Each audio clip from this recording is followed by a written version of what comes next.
ధన్యవాదాలు అధ్యక్ష.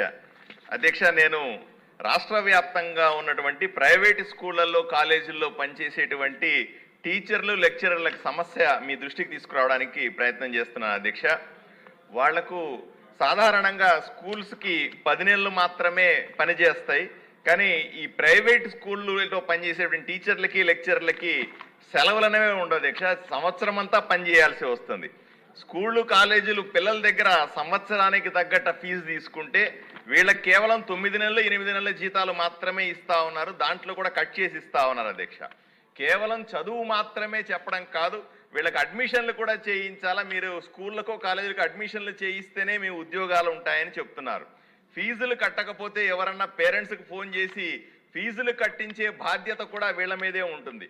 రెండవది, అన్నిటికంటే ముఖ్యమైనది, వీళ్ళు ర్యాంక్స్ తెప్పించాలా అనే ఒత్తిడితో విపరీతంగా పనిచేస్తా ఉన్నారు. 24 గంటలు పనిచేస్తున్నారు. మా ఆదోనిలో ఒక టీచర్ వచ్చి నాకు చెప్తారు అధ్యక్ష, టాయిలెట్కి వెళ్ళడానికి కూడా భయం వేస్తుంది నాకు, ఎందుకంటే అక్కడికి వెళ్తే ఎక్కడ పోయినామని అడుగుతారు అని చెప్తుంది అధ్యక్ష.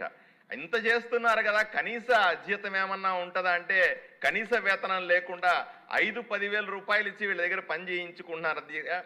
తీవ్రమైన ఒత్తిడిలో వీళ్ళ జీవితాన్ని గడుపుతున్నారు. భద్రత లేనటువంటి ఉద్యోగాన్ని గడుపుతా ఉన్నారు. లక్షలాది మంది టీచర్లు అవమానంతో వెక్కిరింతలకు గురవుతున్నారు.